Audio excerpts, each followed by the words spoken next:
ขตบ้านขบวนการหูอยู่แก่ใจแก่ใจเจ้าเอ๋ยนะคำเอ๋ยที่22 กุมภาได้ไปเลือกตั้งเอาผู้แทนเฮานาโอ้ยน้อนี่แม่นสิทธิ์พันธะให้พวกเขาได้สมใส่โอ้ยน้อ18 แขวงเราได้ดีใจสมสื่นนี่แล้วคำเอ๋ยเป็นขบวนปลดปืนแสนคือคืนมวนกระใจกระใจท่านเอ๋ยนะ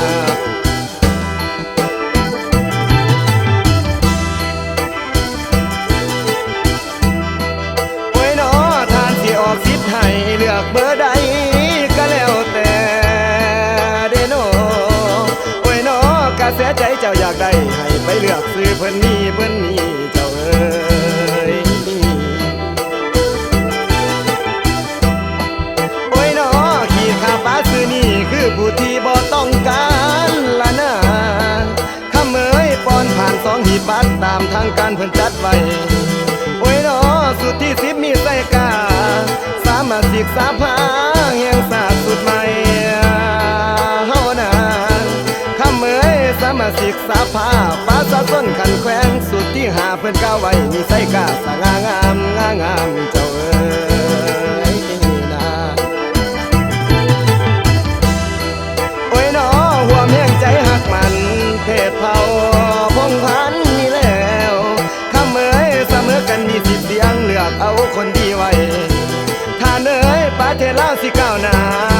พัฒนาเส้นสายนี่แล้วโอ้ยน้อมีผู้แทนต่างหน้าภาษาสู่เจริญคนฟัง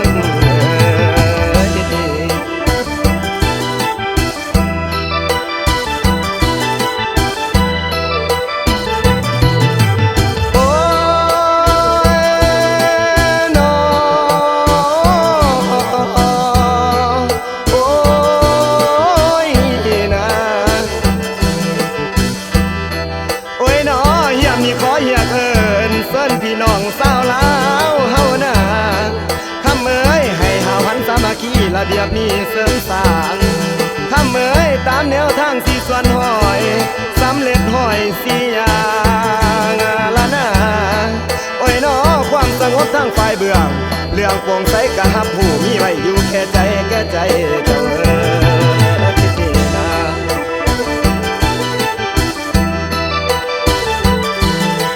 โอ้ยน้อโอ้ยนะโอ้ยน้อจงสบายหายหอนขออวยพรทุกเพศเผ่านี่แล้วคำเอ๋ยท่านประธานกรรมการภาษาทุกตัวหนามีไส้กาผู้สุคนนั่นแล้วโอ้ยน้อขอให้ยืนยิงมันห้อยขวาพันวาสานนี่แล้ว